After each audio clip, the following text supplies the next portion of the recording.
ngạ cái này có phát cái nhỏ ta cho chơi mà ta không ngạ hả là bạn chân này bịa và đã hình tròn cho anh nên là lô green là ta bịa có green giờ có cho chơi là ta ngạ green thì biết không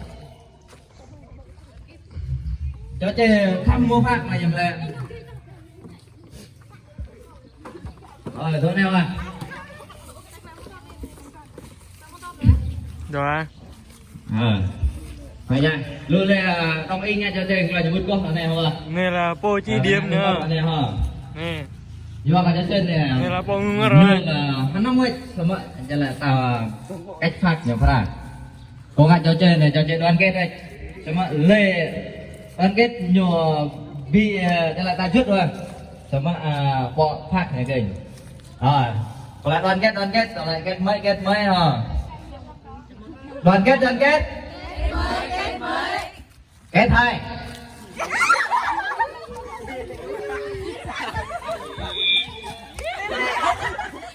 sao nghe vậy nghe lại được không ra vứt ra đây nghe nhưng mạnh dạn phải nào rồi phải nha tao ra nào không đoàn kết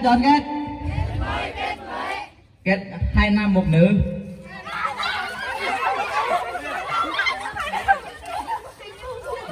hai nam 1 nữ mà đây mấy cái gì lùa công tơ ta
có chỗ có coi thế nào hả?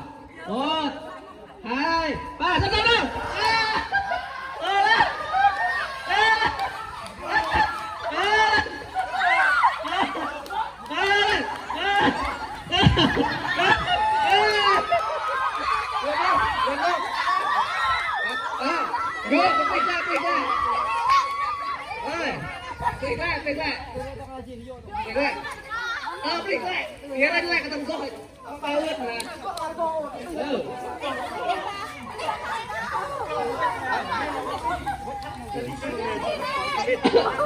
Lên người tu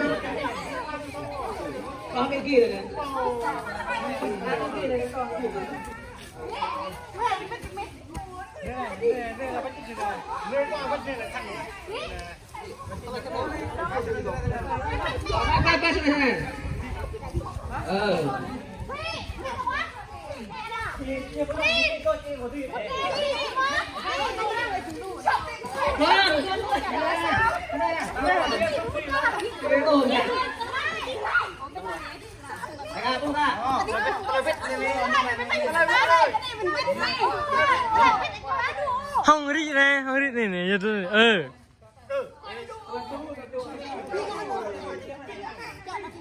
con ăn này nó qua đi nó bảo đi mà không có chuyện mà đuổi mày phải à có một cái gì có một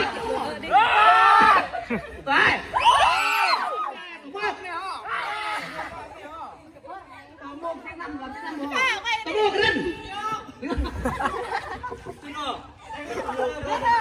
vợ của tao có một kia có một có chuyện này phải à có một เข้าไม่ได้อะ ให้แนะนำ ออกเดินตัวซาตัวตัวเร็วเฮ้ยเร็วเข้าไปเลย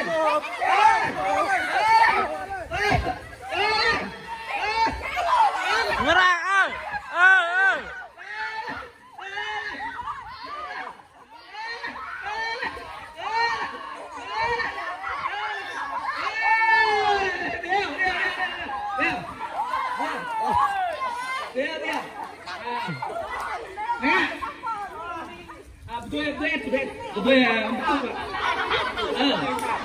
Hai hơi y này.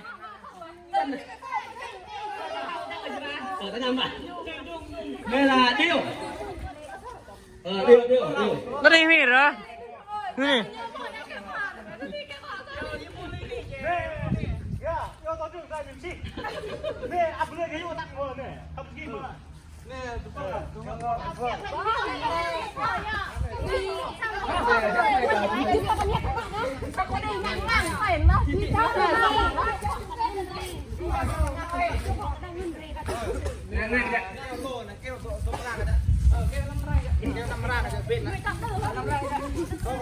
Đấy là cái lượng là tôi chơi may nhất. Nó quay nó quay không muốn đi quay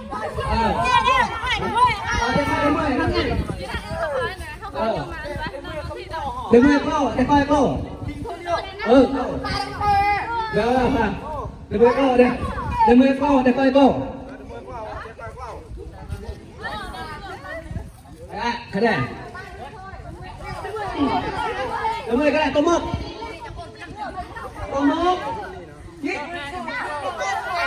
Kia vậy người ta nuôi bằng quả cả người không? Mà đây, tô mốc ta như vậy đấy. Cô, là cô bằng. Tô mốc cái này là cái này.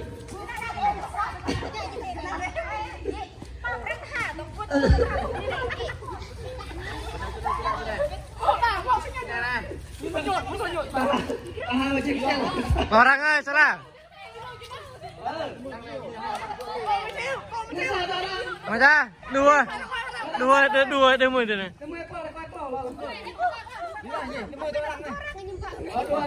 Xả thế này. Nè nè, năng tóc lời của con bạn này.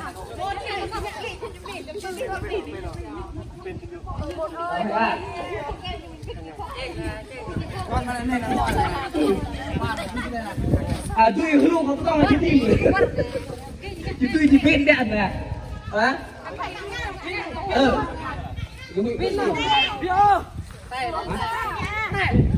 Con chụp tôi sắp đặt mà.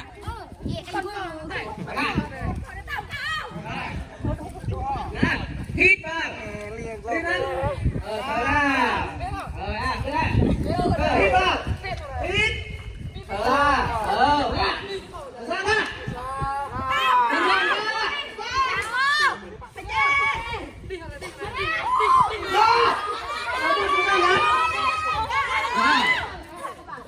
Một, hai, ba, bốn.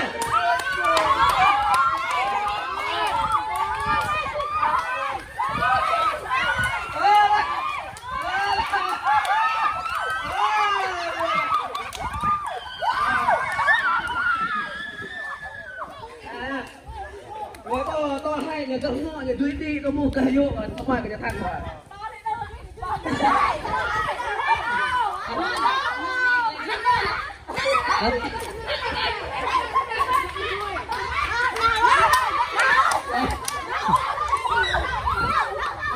Không phân là tôi hay mà. Ở nhà giờ vui tâm. Nhưng bạn ý là trong hiệp mà tôi đi của ta tiêm S của ta tiêm lô.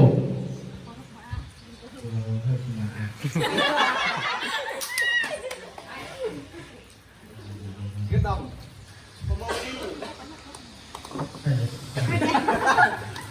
Nhưng bạn ý là mong thung cốt cái này nè. Của ta tôi chỉ tiêm S thôi của ta tiêm lô tổng. Nhưng bạn ý hiệp điểm lô kết tổ đã có nè tôi tìm là cả điểm tôi hay tới đồn đủ ai lô ấy lô vì con rộng là tôi xô ở nhà vẫn tầm điểm tôi hay người ta có một lê lô của tôi còn ta ba ngàn ta ba ngàn nè có nhà lê đồng này nè có nhà đến que này Nhà bay đây này. xin nhân tô một tô hai tô một đi hẹp năng hẹp nhâm bát về ta ngắt mừng mua không không không của ta ý cô nhâm bát tôi chỉ ta lời lô của ta ép nè điểm tô xa ép của ta tô đoa ép lại đoa những điều của ta lời lô nè đi hẹp không hẹp chất mỏ hẹp có lô nên này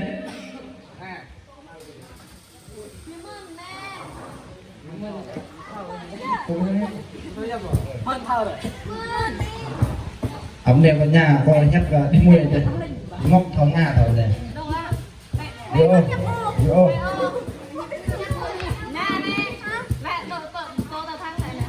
vô đi này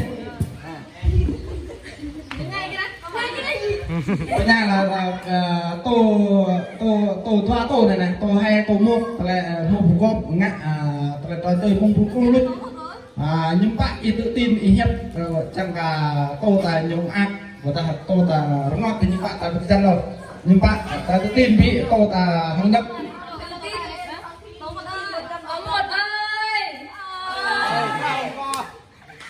tất nhiên là nó muốn thắng rồi.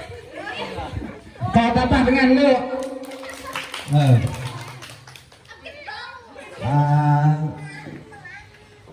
nên chúng ta là ta chăm mỹ thật đi nên là tố một là Nhẹ nhiều hộp nè.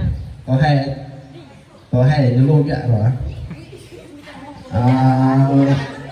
tố một vi bằng tổng cộng gọi là thả một câu là 100 điểm ví dụ qua cho họ tố một là tố hai là 113 câu công team là 50 toa câu tổng trình độ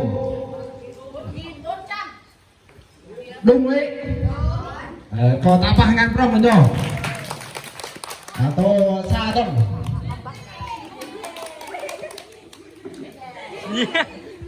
đã này Purma cầu 100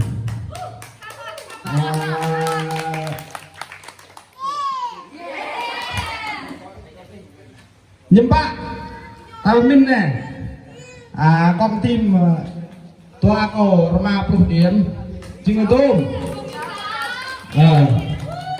apa dengan berapa kita kira ho ông nghe coi cho có với lắm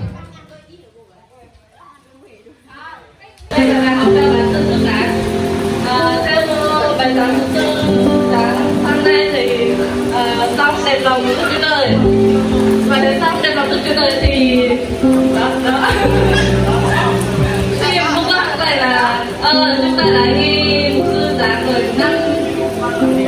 năm điều xong đèn lồng Đức Chúa Trời. Câu thứ nhất là từ cách cư xử lời ăn tiếng nói đến lối sống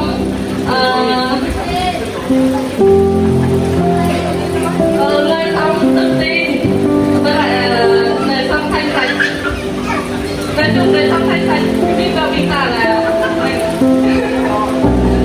rất quan trọng với thanh niên và nước ta phải học từ chính bây giờ các bạn nghe này suy nghĩ toàn thân này chúng ta cũng là có chắc cái là câu hỏi này là có chắc chúng ta là thảo luận nhóm chúng ta giờ nó là mùng giờ cái này mà chúng ta cũng là có chắc là đi tới đấy là chúng ta thảo luận nhóm chúng mày có chắc là đi con ai giờ chính thức đâm ra đại diện vấn đề lên cả mà một số lo cả đại diện thì chúng mày đại diện giờ ta thanh niên rồi ta là người thanh thiếu niên, ta xung phong đại diện, ta trả lời nguyên nhân lý do tại sao là như là trong thế hệ hiện tại là nhiều thanh thiếu niên nhiều ngày càng rời xa nhà chỗ thì chẳng mang mình ta ta cái mình lại mang bantuan kita do biết kita beri lebih lan kalau ta celah tak ta một sang kuku tapi chẳng macam nó dừng kukunya